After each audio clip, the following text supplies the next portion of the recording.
πολλές οι ερωτήσεις τελικά για τη διαχείριση του κλιματιστικού και πώς θα πρέπει τώρα που έχουμε αυτό τον απόλυτο κάψωνα 41-42 βαθμούς σε όλη την Ελλάδα και έχουμε και μεγάλη παρατεταμένη διάρκεια αυτού του φαινομένου, πώς μπορούμε να διαχειριστούμε καλύτερα και οικονομικότερα το κλιματιστικό μας.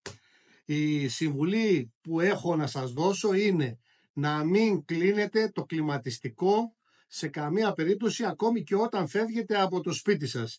Στην ουσία θα πρέπει να ορίσετε μία θερμοκρασία περίπου 8 με 10 μονάδες κάτω από την θερμοκρασία που έχει εξωτερικά.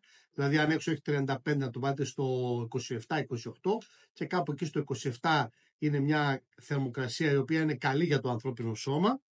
Να ορίσετε αυτήν την θερμοκρασία στο κλιματιστικό σας, να φροντίσετε να έχετε κατεβασμένες τις τέντες σας όλη τη διάρκεια της ημέρας, να κοιτάξετε αν μπορείτε όπου το χτυπάει ο ήλιος να έχετε φυτεμένο κάποιο δέντρο ή κάποιο ανερχητικό φυτό έξω από το σπίτι σας. Σε κάθε περίπτωση θα πρέπει να αφήσετε να λειτουργεί το κλιματιστικό σας όσο γίνεται περισσότερη ώρα, γιατί και να μην το ανοιγοκλίνετε, πολύ βασικό.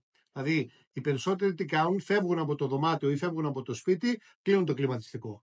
Αρχίζει να ανεβαίνει η θερμοκρασία του δωματιού. Όταν θα έρθουν μετά από 2 ώρες, ξανανοίγουν το κλιματιστικό, αλλά σκάνε, περιμένουν πάρα πολλή ώρα και εκείνη την ώρα που το κλιματιστικό προσπαθεί να κρυώσει το ήδη θερμασμένο σπίτι σας, καταναλώνει πάρα πολύ ενέργεια. Η ενέργεια που καταναλώνει για να κρατήσει το σπίτι σας την ώρα που λείπετε εσείς σε μια θερμοκρασία είναι 5 φορές μικρότερη από την ενέργεια που καταναλώνει από την ώρα που θα το κλείσετε και θα το ξανανοίξετε.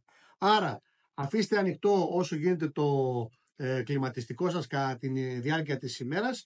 Το βραδάκι ή νωρίς το πρωί που έχει δροσιά μπορείτε να αερίσετε το σπίτι σας, να καθαρίσει και ο χώρος, να πάρετε και ένα φρέσκο αέρα καθαρό, να υγρανθεί, γιατί τα κλιματιστικά κάνουν και αφήγρανση του χώρου, να υγρανθεί και ο χώρος σας για να μην έχετε αναπνευστικά προβλήματα, και έτσι θα μπορέσετε με αυτά τα λίγα, με αυτές τις λίγες σύμβουλες να βγάλετε μέχρι το τέλος του κάψωνα καθαρά και οικονομικά, ειδικά για την τσέπη σας, τη λειτουργία του κλιματιστικού σας μηχανήματος. Είμαι ο Σταύρος Καρυπίδης, είμαι ηλεκτρολόγος μηχανικός. Ακολούθησέ με στα social media για να μαθαίνεις περισσότερα για την ενέργεια και για τη διαχείρισή της.